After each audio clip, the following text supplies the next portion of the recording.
Les mutuelles protègent 70% des plus de 65 ans. Elles leur proposent près de 500 solutions d'accompagnement et gèrent plus de 200 EHPAD sur le territoire.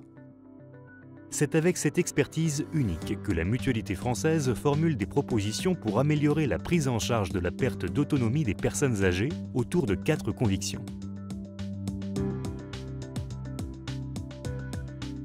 En France, 4 personnes dépendantes sur 10 vivent dans un établissement de type EHPAD. Pour nous, les personnes âgées qui le veulent devraient pouvoir rester le plus longtemps possible chez elles grâce à un accompagnement renforcé à domicile.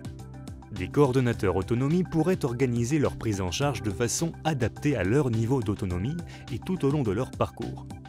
Pour nous, chaque lieu de vie doit être un véritable chez-soi.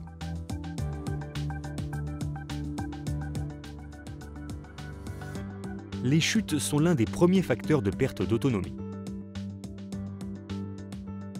La réduction de ce risque peut se faire par l'aménagement et la connexion des logements des personnes âgées. La Mutualité française encourage et propose des actions de prévention tout au long de la vie pour favoriser le bien vieillir et gérer les impacts liés par exemple au départ à la retraite, à un déménagement ou encore à la perte d'un proche. Plus d'un aidant sur 2 doit mener de front son activité professionnelle et le temps qu'il consacre à un proche dépendant. Nous proposons de soutenir les aidants actifs en leur proposant par exemple des aides dans leur démarche ou des actions de prévention. La Mutualité française souhaite également éviter le repli des aidants sur eux-mêmes.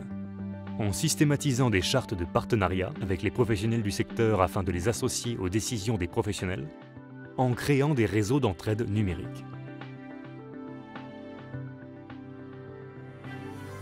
Le reste à charge des Français en EHPAD est l'un des plus élevés en Europe. Il atteint 2 000 € par mois pour les dépendances les plus lourdes. La Mutualité française estime que c'est à la solidarité nationale de prendre en charge la perte d'autonomie.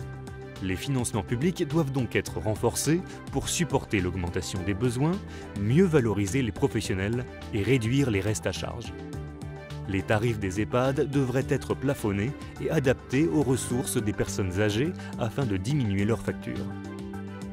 Ces propositions sont le résultat d'un travail mené avec les mutuelles, d'un dialogue avec des dizaines d'acteurs du secteur et des représentants des citoyens et de consultations citoyennes en ligne.